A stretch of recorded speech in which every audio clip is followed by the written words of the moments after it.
Every year, across America, witnesses report encounters with creatures that defy biological classification, beings that move through our forests and backyards operating outside the rules of known zoology. The phenomenon occurs so frequently that cryptozoology emerged as a dedicated field of study, cataloging the impossible. But in the spring of 1973, one small railroad town in southern Illinois would experience something so profoundly alien that it stands apart even among the unexplained. For 2 terrifying weeks, Enfield, Illinois became ground zero for an entity that hasn't been seen before or since. A 3-legged predator with burning red eyes and claws that gouged wood like paper. The creature left behind physical evidence that still exists in archives today. Plaster casts of 6-toed prints, photographs of deep claw marks, and an audio recording of its otherworldly scream. Yet despite the proof, despite the multiple independent witnesses, and despite the official police investigation, no one has ever determined what exactly stalked the families of Enfield. The question remains, 50 years later, just what exactly was the Enfield Horror?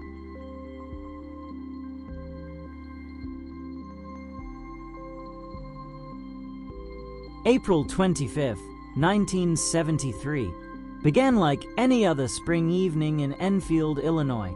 Henry McDaniel, a 43-year-old railroad worker, had just settled into his armchair after dinner when the first scream tore through the house. His children's voices, high and panicked, cut through the quiet domestic calm like a knife. Then came his wife's voice, sharp with fear, calling his name in a way that made his blood run cold. Henry moved quickly through the house, his mind racing through possibilities. A snake, a raccoon, maybe a stray dog that had gotten aggressive. Nothing in his 43 years had prepared him for what he saw through the back window. Standing in his yard, illuminated by the porch light, was something that shouldn't exist. The creature stood upright on 3 legs arranged in a tripod formation, its skeletal frame covered in matted gray fur that hung in patches from emaciated flesh. But it was the proportions that violated every instinct Henry had about how living things should look. The arms were grotesquely long, hanging nearly to the ground, ending in claws that looked more like scythes than hands. The head was too large for the withered body, covered in that same matted fur, and from that head blazed 2 eyes that glowed red like burning coals. The thing turned its head toward the window, and Henry felt his breath catch. Those eyes held intelligence, malice, and something else he couldn't name, a hunger that went beyond the physical. Then the creature moved toward the door. The scratching started as a tentative sound, almost exploratory, before escalating into violent gouging. Wood splintered under those massive claws. The door shuddered in its frame. Henry's wife pulled the children back, their screams now muffled against her chest as she tried to shield them from the nightmare clawing its way toward them. Henry grabbed his .22 caliber rifle from the closet, his hands steady despite the adrenaline flooding his system. He'd hunted deer, shot coyotes, put down rabid animals. This was just another predator. It had to be. He threw open the door and fired 3 shots in rapid succession, the reports cracking through the night air. All 3 bullets hit center mass. Henry knew they did. He was too close to miss. But the creature didn't fall. It didn't even stagger. Instead, it released a sound that Henry would hear in his nightmares for the rest of his life. The shriek was inhuman. A combination of rage and something that sounded almost like laughter, a sound that seemed to vibrate in his chest cavity and freeze the blood in his veins. Then the impossible happened. The creature launched itself backward, its 3 legs coiling and releasing like springs. Henry watched, his rifle still raised, as the thing cleared 50 feet in a single bound, sailing over the fence and into the darkness of the woods beyond. The arc of its jump defied physics, defied biology, defied everything Henry understood about how the world worked. The family stood together in the doorway, listening to the silence that followed. The woods remained dark and still, but something had changed. Something fundamentally wrong had crossed the boundary between their safe, ordinary world and whatever realm spawned that skeletal horror. And in the deep gouges carved into their door, in the unnatural tracks pressed into the mud, they had proof that the boundary between the possible and impossible was far thinner than anyone wanted to believe.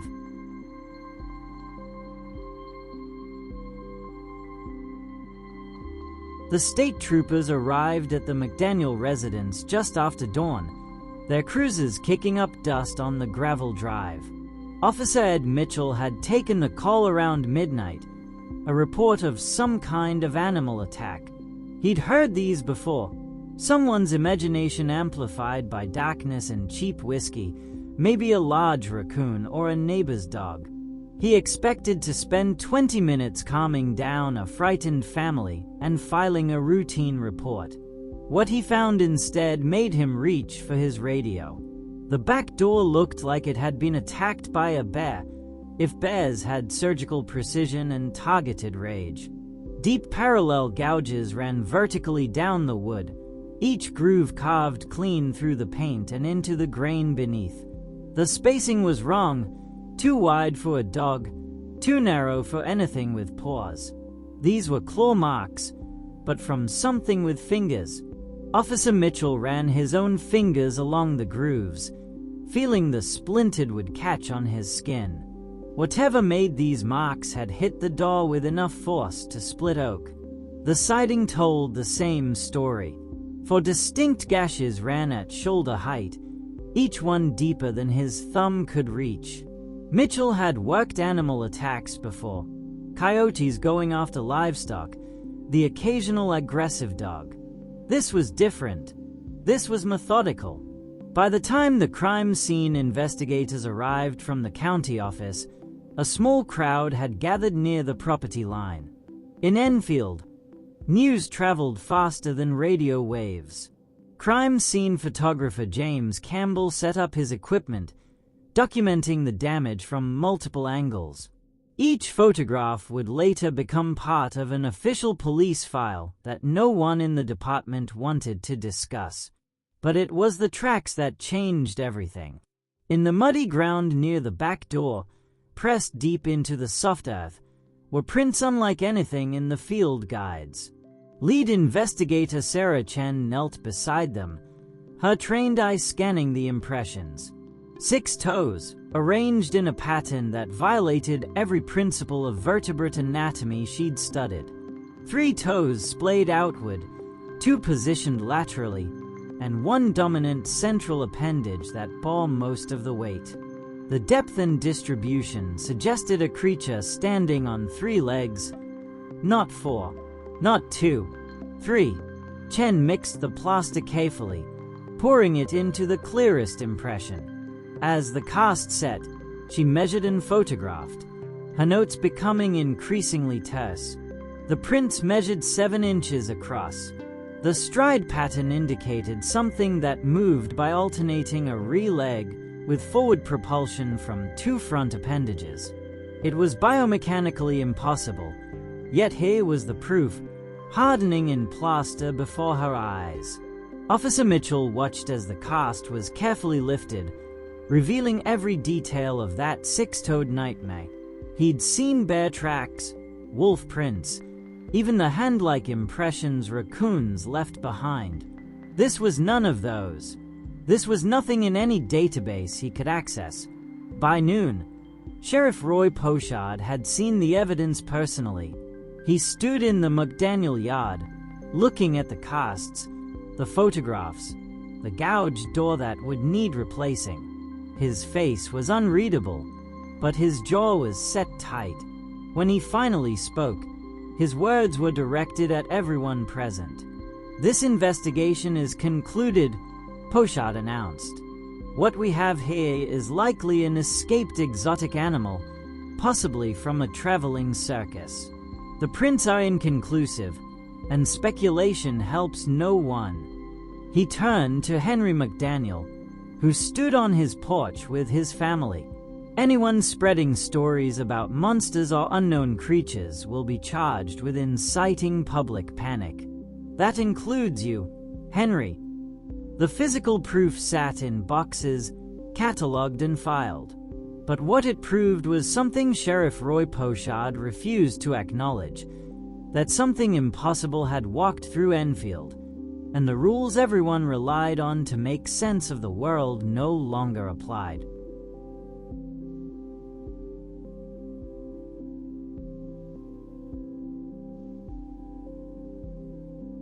The Garrett family lived just 3 blocks from the McDaniels, in a modest ranch house with a chain-link fence separating their backyard from the woods.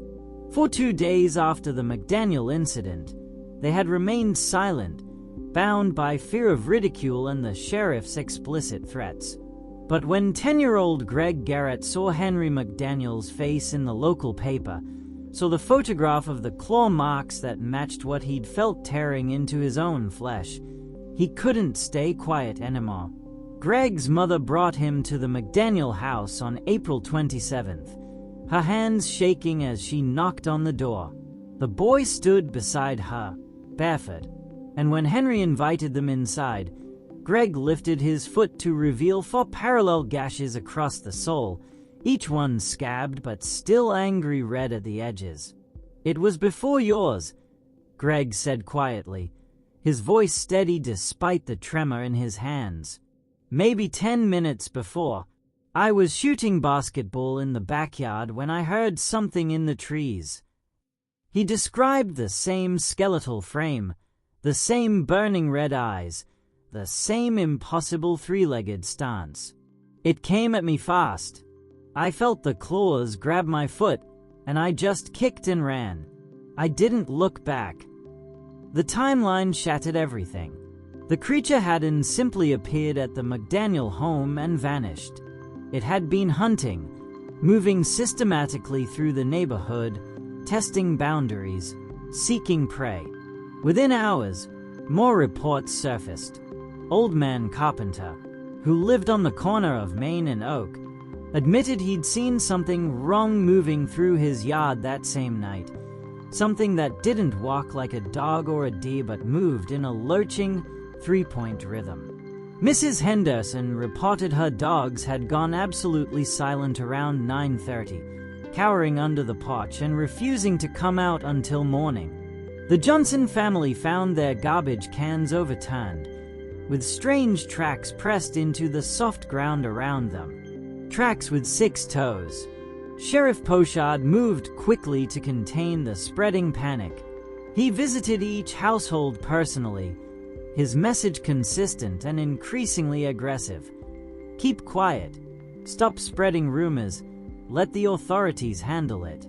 When that didn't work, he began threatening charges for public disturbance and inciting panic. The official position remained unchanged. An escaped exotic animal. Nothing more, nothing to see.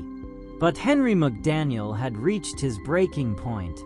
He'd watched Sheriff Pochard dismiss the evidence, threaten witnesses, and prioritize reputation over public safety.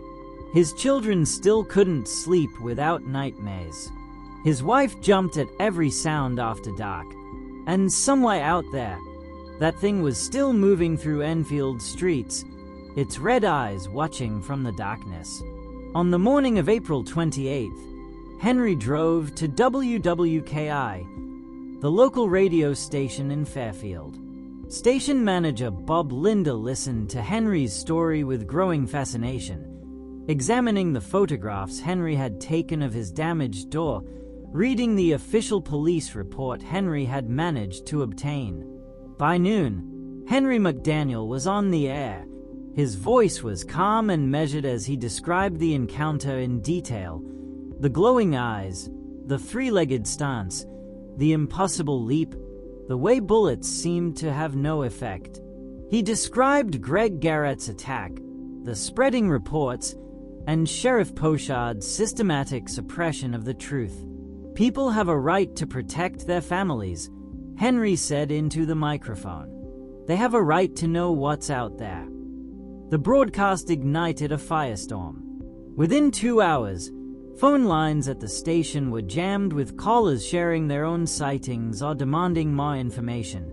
By evening, hunters from surrounding counties were arriving in Enfield, rifles loaded, determined to bring down whatever had terrorized a 10-year-old boy. News crews from Evansville, St. Louis, and Chicago descended on the town, their cameras and microphones transforming the quiet community into a media circus. Cars lined the streets.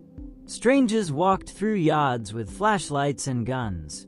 The woods behind the McDaniel house became the epicenter of an impromptu hunt, with dozens of armed men forming search parties despite Sheriff Pochard's furious objections.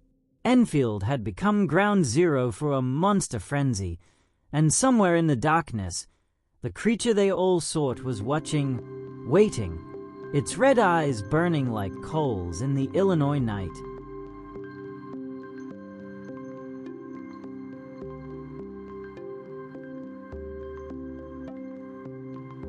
The hunters arrived in trucks and station wagons, their rifles gleaming under streetlights as they organized search parties in the parking lot of the Methodist Church. By the night of April 29th, Sheriff Roy Pochard had lost control of his town. Armed men moved through residential streets in groups of 3 and 4, their flashlight beams cutting through yards and into tree lines. The sheriff's deputies made arrests: trespassing, reckless endangerment, unlawful discharge of a firearm within city limits. But for every hunter they hauled away, 2 more arrived to take his place. The sightings intensified. Travis McKinney, a construction worker from McLeansboro, reported seeing something leap from one rooftop to another on Oak Street, a distance he estimated at 25 feet. "Moved like a monkey," he told reporters. "But no monkey is built like that.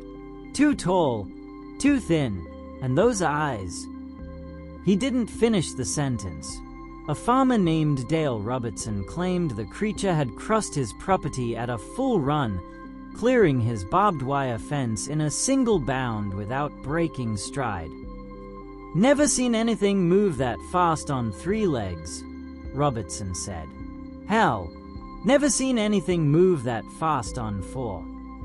But it was Rick Rainbow, program director at WWKI, who would capture the evidence that silenced even the most dedicated skeptics. Rainbow had been following the story since Henry McDaniel's broadcast, and he'd done his homework. Multiple witnesses had reported activity near the old Craddock property, an abandoned house on the edge of town where the woods grew thick and the street lights didn't reach. On the night of May 2nd, Rainbow drove out alone, a reel-to-reel recorder sitting on his passenger seat. He parked 50 yards from the property and walked the rest of the way, his microphone held high, the tape rolling. For 20 minutes, he recorded nothing but wind and the distant sound of traffic. Then, from deep in the woods behind the Craddock house, came a sound that made his blood freeze. The cry started low, almost subsonic, before rising to a shriek that seemed to bypass his ears and vibrate directly in his chest. It wasn't animal rage or pain. It carried something else, something that suggested intelligence and intent. The sound rose and fell in waves, sometimes almost musical, sometimes like metal scraping against bone. When Rainbow played the recording back at the station the next morning, 2 staff members left the room. One was physically sick. Acoustic analysis would later show frequencies and modulations that matched no known animal in North America. The recording ran 4 minutes and 37 seconds, and in that time, the creature's cry shifted through patterns that seemed almost like language, like something trying to communicate across a gulf of biological impossibility. The tape aired once, at noon on May 3rd. The station's phone lines exploded. Armed patrols tripled their efforts that night, combing every inch of woods within the city limits. Helicopter searchlights swept the tree lines. Tracking dogs were brought in from 3 counties. They found nothing. On May 4th, the sightings stopped. The woods behind the McDaniel house fell silent. No more tracks appeared in soft ground. No more scratching at doors disturbed the night. No more red eyes watched from the darkness. The creature that had terrorized Enfield for 9 days simply vanished, as if it had stepped through a door only it could see and closed it behind itself. The hunters packed up their rifles and went home. The news crews filed their final reports and moved on to other stories. Sheriff Pochard quietly closed the official investigation. The evidence boxed and filed in a basement storage room where it sits to this day. But Rick Rainbow's recording remained. Its 4 minutes and 37 seconds of impossible sound a testament to what had walked through Enfield. Some things, once heard, can never be unheard. Some sounds don't belong in this world.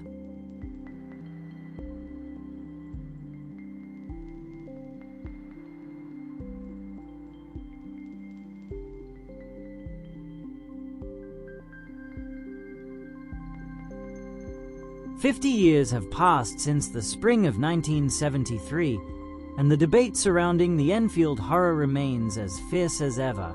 Skeptics have offered their explanations, each one carefully constructed to restore order to a fundamentally disordered event. An escaped kangaroo from a traveling circus. They suggest, despite the anatomical impossibilities, kangaroos have 2 legs, not 3, and their eyes don't glow red in the darkness. Mass hysteria, they claim, a social contagion born of fear and suggestion, conveniently ignoring the physical evidence that predated the public panic.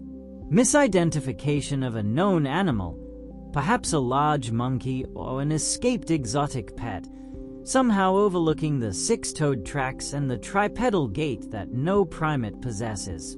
But there are other theories, ones that don't fit as comfortably within the boundaries of conventional science. Some researchers in the paranormal field suggest an interdimensional traveler, a creature that briefly crossed the membrane between realities before returning to whatever realm spawned it. Others point to genetic anomalies, mutations so extreme they created something viable for only a short time before biology caught up with impossibility. Local folklore enthusiasts have connected the creature to Native American legends of 3-legged demons that walked the Illinois forests long before European settlement, suggesting that perhaps some stories are based on encounters older and stranger than history records. The physical evidence sits in archives, gathering dust but never quite fading into obscurity. The plaster casts remain, their 6-toed impressions as clear today as they were in 1973. The photographs of claw marks are filed in police storage, each gouge measured and documented in official reports that no one discusses but no one has destroyed. And Rick Rainbow's audio recording exists in multiple copies, its 4 minutes and 37 seconds of otherworldly sound available to anyone brave enough to listen. The evidence has never been explained away, but it has never been officially acknowledged either. A bureaucratic limbo that suggests the authorities would prefer the whole incident simply fade from memory. Henry McDaniel lived another 30 years after the encounter, working his railroad job, raising his family, and never once wavering from his account. He gave interviews sparingly, always telling the same story with the same details, never embellishing, never seeking fame or profit. When paranormal investigators offered him money for exclusive rights to his story, he refused. When skeptics called him a liar and a fraud, He simply pointed to the evidence and let it speak for itself. He died in 2003, taking whatever additional secrets he might have known to his grave, but leaving behind a legacy of unwavering testimony that even his harshest critics acknowledged seemed genuinely sincere. The town of Enfield has changed in the decades since. The McDaniel house still stands, though under different ownership now. The woods where the creature vanished have been partially cleared for development. The old Craddock property where Rick Rainbow made his recording was demolished in 1989. Life moved on, as it always does, but something remained. Some mysteries never truly leave the woods. They settle into the landscape like sediment, becoming part of the foundation even when they are no longer visible on the surface. The creature may be gone, but it left something behind in Enfield. A scar in the collective memory, a crack in the certainty that we understand the world around us. Parents still warn their children not to play too close to the tree line after dark. Dogs still refuse to enter certain sections of the woods. And on quiet spring evenings, when the air is still and the light fades to that uncertain twilight between day and night, some residents still catch themselves listening for sounds that shouldn't exist. Somewhere, in the darkness beyond our campfires and streetlights, there are things that defy every rule we've written about what is and isn't possible. The Enfield Horror proved that. And the most terrifying question isn't what it was. It's whether it's truly gone, or simply waiting. Every like and comment shows your support. And honestly, it means more than you know. Thank you. God bless you.